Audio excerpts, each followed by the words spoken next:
16절의 시작을 보면 너는 예레미야죠. 하나님 예레미야에게 이 유다 이 백성을 위해서 기도하지 말라. 하나님이 주의 정보고 기도하지 말라는 이야기를 합니다. 유다에 대해서 중보하지 말라는 거죠. 그들에게 필요한 건 하나님은 중보하면 또 다른 말로 얘기하면 네가 중보하면 내가 연장한다. 네가 나를 막아선다 그런 거 아니겠어요? 기도는 그렇게 큰 위력이 있습니다. 그러나 기도하지 말래요. 왜냐하면 그들에게 필요한 것은 너의 중보가 아니라 마지막 29절에 보니까 산에서 통곡하고 고통스럽게 심판을 당하는 것밖에 없다. 이미 정해진 심판이다. 이렇게 볼 수밖에 없는 것 같아요. 우리가 이 유다가 이렇게 멸망이 되었던 가장 강력한 이유 중에 하나가 이제 물론 우상숭배입니다. 우상숭배인데 그 이유가 좀 불행하게도 하나님을 믿었기 때문이에요. 하나님을 믿었기 때문에 오히려 재앙을 받는 그런 일이 있더라라는 거죠. 그게 뭐냐면 종교 의식이나 내가 하는 행위를 통해서 나는 괜찮다고 생각하는 거예요. 혹시 그런 생각이 혹시 있으신가요? 벼락이 있을 때 교회로 가면서 한다. 우리 교회는 안 무너진다. 교회 건물로 가라. 실제로 이번에 그 터널의 공사 이렇게 물 차가지고 이번에 많이 돌아가셨잖아요. 그 마을에 우리 노예 목사님이 계시는데 그 마을에 아파트 입구까지 다 차가지고 물이 그 교회만 1층 지하로 물 들어올라 말라가고 그 주변만 딱 물이 안 들어오고 다 잠겼대 거기까지. 근데 그게 일반적인가요? 그렇지 않습니다. 내가 하나님 앞에 지유성수하고 11절을 하고 그것은 하나님 앞에서 우리가 은혜 받은 성도의 모습으로 우리가 드려지는 거고 감사로 드려지는 거지. 그 행위가 우리를 보장하고 나를 지켜줄 것이다 하고 믿으면 안 돼요. 그와 상관없이 하나님 우리를 지켜주고 믿음을 잃지 말아야 되죠. 어떤 상황에도 우리의 행위가 아니라 은혜로 그분이 우리를 돌보시는 것을 믿는. 그래서 항상 존재로 믿음으로 나가는 게 중요합니다. 근데 유대인들은 하나님 믿기 때문에 그 제사 행위는 계속 하는 거. 마음으로는 우상 숭배, 집안에다가 드라빈 같은 형상을 다 가지고 숭배하고 있었지만 그냥 야 주일이다 가자 하면 교회 가서 열심히 섬기고 그 행위는 한 거예요. 주일 성수하고 주일 학교하고 교회 활동하고 그리고 마음으로는 계속 용한데 쫓아다니고 부적 붙이고 다니고 그 행위를 했다면 그런 모습 속에서 그래도 나는 세상 형통을 위해서도 노력했고 하나님 앞에서도 할 거 다 했으니 나는 복 받을 거야. 재앙은 나에게 오지 않을 거야. 이런 생각을 오히려 더 했다라는 게 종교성이라고 그랬죠. 종교성. 어떤 종교 의식이든 그 의식은 종교 의식은 우리로 하나님을 만나게 하는 하나님 앞에 나아가는 설명이죠. 과정이에요. 그걸 통해서 하나님께 우리가 예배를 드리는 방식을 정해 주신 거예요. 그래서 하나님을 만나고 하나님께 예배하는 것이 중요한데 그것이 우리에게 복이 되고 우리 문제를 해결하고 그것이 능력이 될 거라고 생각하는 게 착각이라는 거죠. 그래서 어제 그 9절 말씀 보면 계명을 버리고 죄를 행하였다. 계명을 버렸대요. 10절에서 내 이름을 일컫는 을 받은 이 집에 들어와서 내 앞에서 말하기를 우리가 구원 얻었다. 하나님 전에 들어와서 말하기를 우리가 구원을 받았다. 말이 맞는 것 같죠. 근데 마음으로는 이미 음란하고 악한 행위를 다 하고 하나님 전에 와서는 우리가 구원받았다라고 얘기를 한다는 거죠. 우리 식으로 얘기하면 예배 연초에 송구인신 예배 드리고 저 동해 날아가서 태양 비치면 소원 빌고 그리고 오면서 제일 용한 데 줄 서서 점 한번 받고 부적 하나 붙이고 그리고 신년 예배 참석을 한 거예요. 아침에 오전 11시. 그러면 보통 열심이 아니죠. 날 새서 동해 가서 태양 바라보고 소원 빌고 뭐 멋지잖아요. 겉으로 보면 태양도 탁 바라보고 그 다음에 또 새벽같이 달려 와서 또 부적도 붙이고 애들 이름 다 써서 다 받고, 그리고 또 신년 예배는 지켜야 되니까 또 11시 신년 예배 들어와서 얘기하기를 하나님 오늘 우리에게 구원을 주셨다. 하나님 그 대표 기도하라 했더니 하나님 우리 하나님이십니다 하고 하나님 우리의 구원입니다. 올 한 해 다 지켜지고 만사 행복을 믿습니다. 그랬다면 여러분이 하나님이라면 어떻게 생각하시겠어요? 지금 그 일이 이루어지고 있는 거예요. 유다는 하나님의 계명을 정면으로 거스리면서 그 계명의 첫 번째가 뭐예요? 다른 신, 그다음에 우상이잖아요. 두 번째가 또 내 이름을 망명들지만 첫 번째부터 엉망으로 만들어 놓고 나머지 율법을 정해놓은 규칙만 600개가 넘는 규칙을 행한다고 한들 그게 뻔뻔함 아닌가요? 우리가 구원을 얻었다라고 얘기하는 것은 뻔뻔함이고, 살아계신 죽은 귀신이 아니라 살아계신 하나님 앞에 말할 수 있는 말이라면 뻔뻔함이죠. 이게 우리 안에 남아있는 성전 만능주의 같은 거예요. 성전 만능주의. 유다는 예루살렘에 있었고 거기에 성전이 있었기 때문에 우리에게는 성전이 있으니까 아무 문제가 없다. 만사 형통이다. 유다는 망할 수가 없다. 성전이 있으니까. 그리고 과거에 법궤를 빼앗겼을 때 어떤 일이 있었어요. 다윗 이전에 법궤를 빼앗겼을 때 블레셋이 가지고 갔을 때 그냥 다 다곤식 목 잘라시고 재앙이 막 임했잖아요. 그랬으니까 그런 전례를 가지고 있으니까 성전을 또 함부로 손댈 수 없다. 또 다윗일지라 천하의 다윗일지라도 법궤를 옮겨오는 과정에서 우사의 실수로 다 사람이 쳐 죽고 막 이런 재앙이 있었기 때문에, 그리고 유다 말기이기 때문에 성전이 있는 예루살렘이 있는, 또 겉으로 보면 약간 맞는 것 같아요. 아수르가 당시에 엄청 강대국이었는데 아수르가 쑥 밀려와가지고 아수르가 애굽을 치려고 했지 유다 같은 건 뭐 상대국으로 생각도 안 했어요. 그러니까 지나가면서 그냥 툭 친 게 이스라엘이 확 망한 거고, 그 밑에까지 탁 치면 그냥 끝나요. 근데 못 친 거예요. 그러니까 하나님이 막으신 건데 그걸 가지고 우리는 성전이 있으니 지들이 못 쳤다 이렇게 생각한 거죠. 그 힘과 능력이 유다를 치지 못한 건 성전 때문이다. 우리가 하나님 편이다. 지들이 아무리 까불어도 우리는 못 친다. 왜? 성전이 있으니까. 이게 부적이 된 거예요. 성전이 부적. 근데 그것은 성경에 보면 우리가 계속 묵상을 했지만 아수르가 선을 넘었죠. 교만했죠. 그러니까 하나님이 안 되겠네 해서 유다까지 치기 전에 북이스라엘을 치고 난 다음에 유다를 치려고 할 때 바벨론을 들어다가 아수르를 손간 쳐버리잖아. 그리고 바벨론에 의해서 유다가 또 망하게 되지 않습니까? 그러나 그 배경을 볼 때 사람들은 성전 만능주의가 있습니다. 성전이 있으면 만사 형통이다. 마치 부적과 같이 생각을 했다라는 것입니다.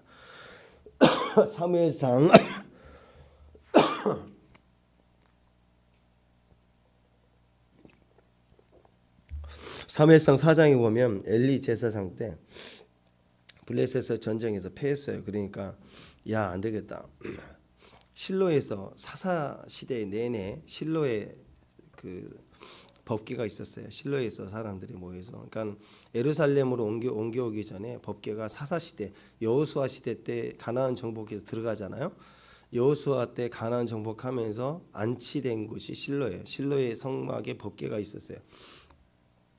근데 그게 한 400년 가까이 쭉 있다가 이 엘리 대제사장, 폐역한 제사장이잖아요. 그 두 아들 옴니와 비나스가 전쟁에 나갔다 지니까 어떻게 되냐? 야, 법궤 가져와. 그래서 법궤로 옮겨와 버려요. 그 법궤가 400년 만에 처음으로 옮겨지는 거예요. 전쟁터 나갔다가 전쟁이 패하고 두 놈 죽고 엘리 죽고 이제 그 얘기 사무엘상 시작할 때, 그러면서 법궤도 빼앗겼을 때 블레셋에 엄청난 재앙이 일어났죠. 그러고 나서 옮겨진 게 나중에 이제 다윗의 장막까지 옮겨지는데, 다윗에 옮겨지는 과정에서 이제 사무엘이 등장을 하고 이제 그런 배경으로 이제 옮겨지는데, 그때 전쟁에서 지니까 제일 먼저 찾는 게 야, 법궤 가져와.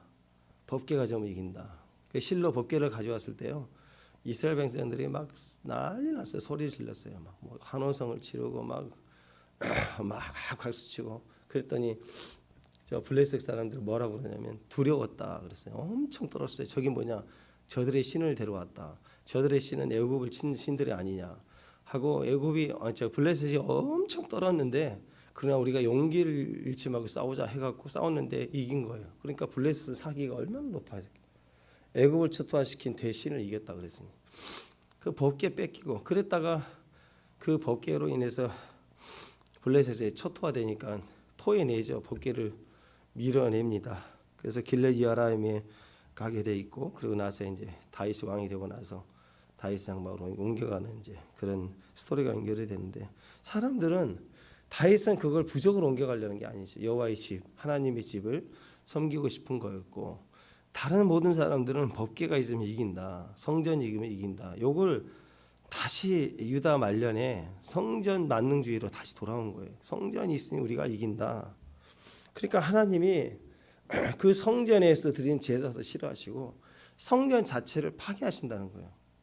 예배도 받지 않는다, 기도로 듣지 않는다.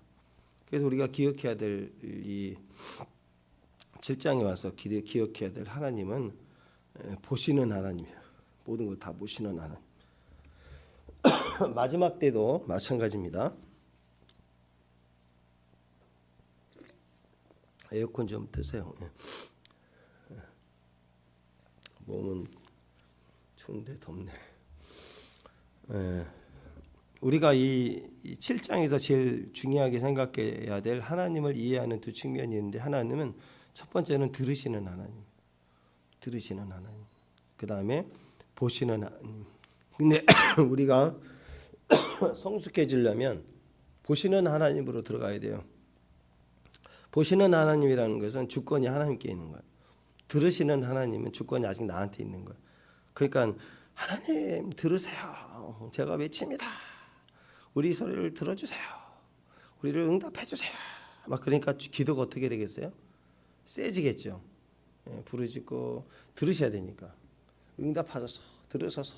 우리가 이렇게 수가 많이 모였나이다. 들으신 하나님, 뭐 들으신 하나님 맞아, 우리를 들으시죠. 근데 들으시는 하나님으로만 보면 종교도 가능해요. 종교도 들으시는 하나님에 대해서는 의지와 행위를 발휘합니다. 그 바알의 아세라 갈멜산 전투가 벌어졌을 때 바알신, 아세라신을 섬겼던 자들이 모양새를 보면 들으시는 하나님 쪽에 가깝죠. 막 몸을 찢고 학대하고 피를 토하고 불을 내려달라고 난리치는 모습. 성령이 불을 달라고 절규와 기도하는 뭐 간절히 권사님 세게 기도해, 세게. 그렇게 불 받겠어요. 그래서 세게. 그러면 막 여기 피 토하듯 해야 된다 그러고, 영웅담이 있잖아요. 피가 몇 번 토해야 되고 소나무 몇 번 뽑아야 되고. 요즘에는 산에서 못 뽑게 하니까 이제 많이 안 뽑힌 것 같은데 옛날에는 그래서요. 능력 받으려면 소나무도 뽑아야 되고, 막 피도 좀 토해야, 이렇게 득음을 해야, 득도를 해야, 기도줄 잡혀야 이게 능력을 받는다 그랬는데, 그게 막 인위적으로 세게 깡으로 막 들이대는 거죠. 이게 다 들으시는 하나님 쪽에 가까워. 근데 이방 종교에도 들으시는 하나님 호소하고 정성을 보이고 하늘이여 막 그런 게 있잖아요. 근데 이방 종교에 없는 게 딱 하나 있어요. 보시는 하나님. 그건 없어요. 보시는 하나님은 다 맡기는 거예요. 아멘, 믿습니다 하고 가는 거예요. 그냥 주님 보시니까 믿음으로 그냥 하는 거예요. 주님 보시니까 아멘 하고. 축복합니다. 그러니까 종교적 열심, 행위, 종교 의식, 제사 의식이 중요한 게 아니라 이제 성숙해야 됩니다. 우리 기도를 들으신다는 걸 일단 알고, 그 너머에 있는, 들으신다는 걸 알고 그 너머에 있는 보시는 하나님으로 그냥 보시는 거예요. 다. 그냥 주여, 저분은 저렇게 열심히 나보다 안 하는 것 같은, 잘 되는 것 같은데 나는 왜 응답 안 줍니까? 이건 다 들으시는 하나님. 왜 상대를 봐요? 나는 나의 때가 있고 저분의 때가 있고, 또 악인도 악한 날에 쓰임 받잖아요. 그 삶에 좀 그래요. 하나님 얄미운 사람들, 크리스찬 중에 얄미운 사람들 있거든요. 하나님 군반 좀 때려줬으면 좋겠어. 세게는 아니고 한번. 근데 안 그러시더라고. 참 우리 마음과 같지 않아. 객관적으로 봐도 착해도 너무 착하고 너무 순진하고 바보 같은 사람은 속는데 계속 그 길이 가. 그러니까 답답하죠, 겉으로 보기에는. 근데 이 답답한 것도 말도 못해.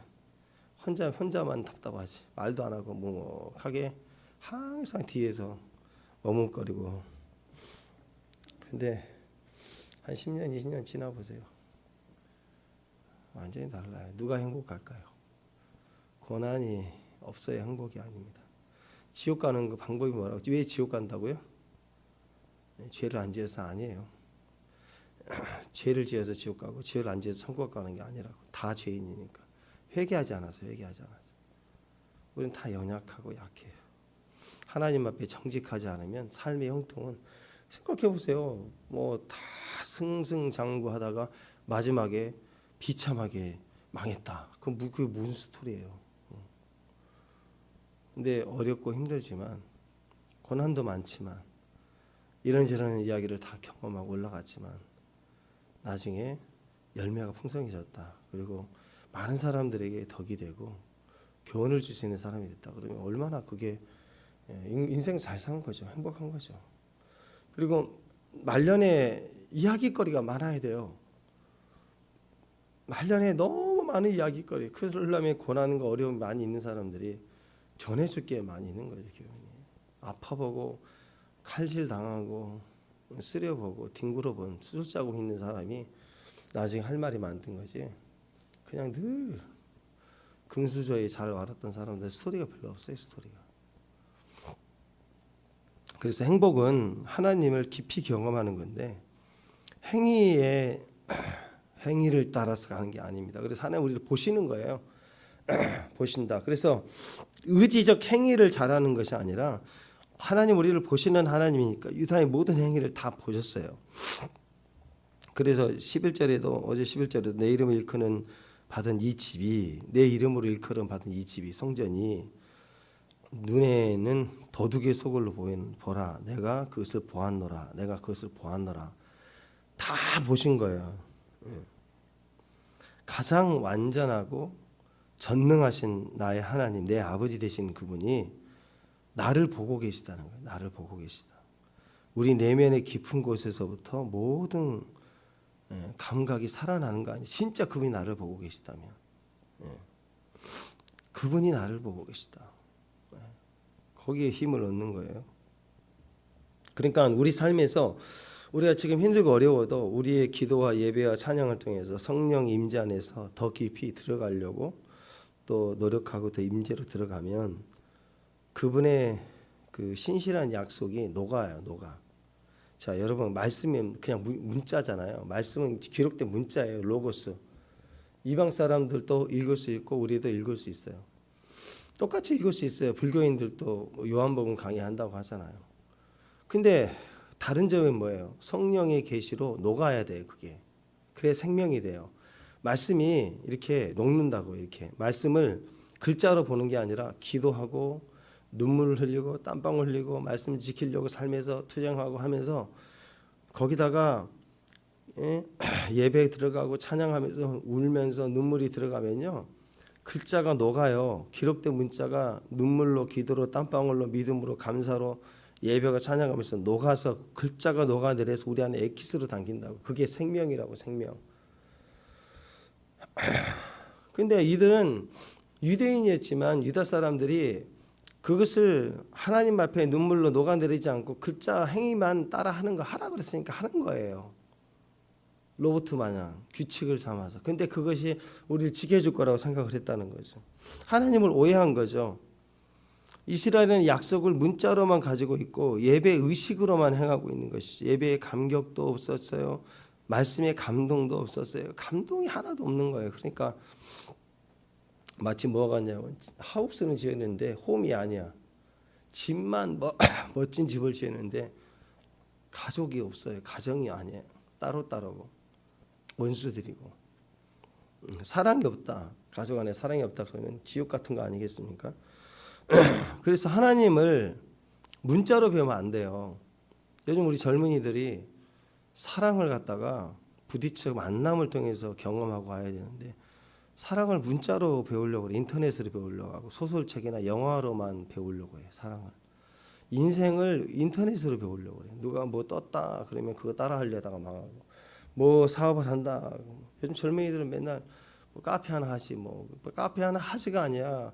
인터넷 좀만 보세요. 카페 하다가 그 망한 사람들 그 얘기 절대 하지 말라고 다 난리잖아. 이거 하루에 2,000잔씩 팔아도 결국 이것 빼고 저것 빼고 하면은 아무것도 없다고, 섣불리 하지 말라고 막. 근데 항상 물어보면 뭐 코인 좀 하고요, 알바 뛰고, 그다음에 뭐 다 그 똑같은 레파토리예요. 배운 애들이나 배우지 않는 애들이나. 생각이 뭔가 자기 미래적인 게 없어요. 다 카페나 하죠, 뭐 목 좋은데. 그 겉모습만, 이게 카페가 대충 되는 게 아니라고. 그렇게 자영업이라는 게 쉽지가 않아요. 예, 그게 다 뭐예요? 그 따라가는 거죠. 따라가는 거. 그래서 하나님을 문자로 배우면 안 돼요. 규칙으로 배우면 안 돼요. 눈물로, 기도로, 예배로 땀방울 흘리면서 하나님을 만나야 돼요. 하나님의 역사를 만나야 돼요. 간절해야 돼요. 하나님을 원하는 믿음의 출발을 보여야 되는 것입니다. 12절에 어제 보니까 내가 처음으로 내 이름을 둔 내 초소 실로에 가보라 그랬잖아요. 실로는 아까 얘기했던 것처럼 엘리 대제사장 때 여호와의 성소가 있었던 것이, 엘리가 있을 당시 실로를 중심으로 하나님께 예배를 했는데, 블레셋과의 전쟁에서 지니까 두 아들이 옴니와 비나스가 실로에 있는 법궤를 지 마음대로 가져와서 전쟁에 이겨보려고 하다가 법궤까지 빼앗기고 다 죽임을 당했잖아요. 그 이후로는 실로로 돌아오지 않습니다. 유다 사람들은 이 실로 사건을 통해서 뭘 깨달아야 되느냐? 예루살렘 성전 역시 예외가 아니다. 실로도 부적이 아니었다. 실로도 마음대로 그렇게 되는 게 아니었다. 실로 이제 쉼이 있다, 뭐 그런 뜻인데, 진실로 뭐 실로도 종교적으로 지켜짐이 안 됐다면, 종교적 성지가 됐던 실로 지켜짐이 안 했다면 예루살렘도 마찬가지다. 이거 성전이 있다고 까불지 마라 이거예요. 자기 이름을 둔 곳, 하나님께 그 백성을 위해 자기 이름을 둔 곳 예루살렘, 거기도 마찬가지예요. 결코 불가침 성소가 될 수가 없다. 중요한 건 하나님이 지켜주시는지, 하나님을 섬기는 행위가 우리를 지켜주는 게 절대 아니다. 왜? 실로에서 행했던 제약들을 딱 보니까, 그래서 실로에서 멈추게 한 건데, 유다는 더 심했어요. 17절 18절에 나와 있는 내용을 보면 예레미야에게 기도하지 말라고 했던 이유들이 쭉 나와요. 우상 숭배에 꽂힌 하늘 여왕, 여신 숭배가 나와요. 여신 숭배에서 태양신, 모든 인류의 우상 숭배는 태양신이라고 그랬죠. 모든 게 다 태양신에 연결됩니다. 동서양의 모든 신화, 전부 우상이 다 태양신이고, 이런저런 이유로 변형이 되지만 실권은 여신입니다. 여신. 그래서 여자 여신이 많아요. 실제적인 힘을 발휘하는 여신, 아세라, 바알, 그러면 아세라 이런 것처럼 태양신입니다. 태양을 숭배하고 하늘에서 내려오고 여신이 반드시 있어요. 여자가. 자, 왜 유다가 이렇게까지 우상 숭배를 했을까? 여신 숭배 사상을 하게 됐는데, 그 이유를 보니까 뒤에 이제 예레미야 44장 19절에 보면은요. 44장 19절에 보면 여인들은 이르되 우리가 하늘의 여왕에게 분향하고 그 앞에 전제를 드릴 때에 어찌 우리 남편의 허락 없이 그 형상과 같은 과자를 만들어 놓고 전제를 드렸느냐 하는지라. 그러니까 처음에는 집안에 있는 여자들이 비밀리 우상 숭배를 했어요. 근데 이에 남편들이 동의를 하고 가족들이 전체가 다 동조하기 시작하니까 마침내는 우상 숭배하는 문화가, 풍조가 생긴 거예요. 그 사회 흐름이. 시작에 여인들이 집안에서 비밀스럽게 했다는 거예요. 그러니까 가장의 역할이 참 중요하죠. 가장, 남편이자 아버지 역할. 또 그런 가장은 경제적 책임만 있는 게 아니라 신앙적 지도자의 역할과 책임이 반드시 있습니다. 그래서 남편이 혹시 없거나 또는 남편이 불신자이거나 때에 따라서는 남편이 초신자일 때 감당할 힘이 없을 때 그때는 아내 되시는 분이 임시적으로 영적 주권을 가지고 또 뭐 집안에 혼자 처음 믿는 분이 그 아들이 처음 믿었다. 그럼 아들이 영적 주권을 가지고 가장 역할을 하는 거죠. 때가 되면 남편에게 아버지에게 양도를 하고 세워주는 게 이제 목적이죠. 자, 그런데 예레미야 당시에 이 가장들은 그 아내들의 죄악을 보고는 우상숭배는 묵인해 준 거예요. 그걸 동조했어요. 무책임했죠. 그러다가 사회 풍조를 다 이렇게 집안이 다 그렇게 되니까 네 집도 우리 집도 옆집도 다 하니까 사회 풍조가 돼 버렸어요. 그러니까 뭐 남들도 다 하는데 뭐 이렇게 된 거죠. 그러니까 우리가 기억할 것은 하나님이 지적하시는 것은 죄를 짓는 것만큼이나 나는 안 지었는데요 하지만 묵인하고 동조하는 것도 잘못된 거 똑같은. 근데 위지의 책임자의 위치라면요, 묵인하고 동조하는 것이 더 나쁜 놈이에요. 책임자라면. 이해가 되시죠? 예. 그러니까 유다의 책임이 크다라는 거죠. 남편들의 가장들의 위치가 크다라는 것입니다. 그래서 하나님이 너무너무 이 실로의 때보다 더 종교적으로만 하나님을 우상시 취급했던 그들에 대해서 분노해서 기도도 하지 말라. 이 가증스러운 백성에 대한 주의 마음이 21절에 28절까지 쭉 보면은 그냥 이거예요. 계속 해봐라. 내가 응답하나 봐라. 계속 해라. 계속 하라. 21절 보면 만군의 여호와 이스라엘 하나님께서 이와 같이 말씀하시느니라. 너희 희생제물과 번제물에 고기를 어울러 먹어라. 야, 하나님이 먹으라 그랬다고. 여러분, 번제는 뭐예요? 100% 하나님께 희생제물을 드리는 거예요. 우리가 취하면 안 되는 거예요. 근데 화목제는요, 화목제는 드리고 나서 같이 나눠 먹는 거잖아요. 근데 하나님 뭐라고 하냐면, 야, 그냥 뭐 그래, 그냥 번제하고 화목제 같이 드리고 먹어. 그냥 같이 섞어서 먹어. 그냥 좋은 게 좋은 거 아니야. 하나님도 먹으라 그래요, 그냥. 그럼 하나님이 제사를 피한 걸까요? 아니죠. 엉망이니까 그냥 해, 하고 싶은 대로 그냥 섞어 먹어라. 그냥 나 예배할 때 나도 찾고 저기 여신도 찾고 마리아도 찾고 다 찾고 해 하고 그냥 얘기하는 거예요. 왜? 너희가 제사를 통해서 얻어지는 건 나를 경외함과 거룩함이 아니라 좋은 고기 한두 가지도 먹겠다는 그것 때문에 교회 예배 나온 거 아니야. 그냥 먹어. 그냥 술도 먹고 밥도 먹고 교회 와서 다 해. 그 얘기예요. 그 얘기. 하나님 허락해 주신 것 같아 보이지만 반어적인 거죠. 예. 그 처지가 그랬다. 왜? 하나님이 다 심판하실 거라는 것이다. 이제 어느 정도에 있느냐? 29절 이하 이제 내일 쭉 나오는 게 뭐냐? 몰렉 제사까지 들어요. 자기 자식까지 불살라서 우상 숭배의 제물로 형통하고 복 받으려고 그게 쭉 나오는 거예요. 그러니까 아주 극에 극을 달한 거죠. 예. 하나님이 없는 겁니다. 그래서 이런 죄의 모습들을 보게 되는데요. 교회에서도 가장이 필요합니다. 기둥처럼 교회를 영적 책임을 질 수 있는 사람. 기둥이 흔들리면 안 되죠. 벽은 창문은 갈 수 있지만 인테리어도 고치면 인테리어 고친다고 그 중국의 그 아파트 입주해가지고 자기 집 넓힌다고 막 기둥도 깎아버리고 그랬다가 무너지고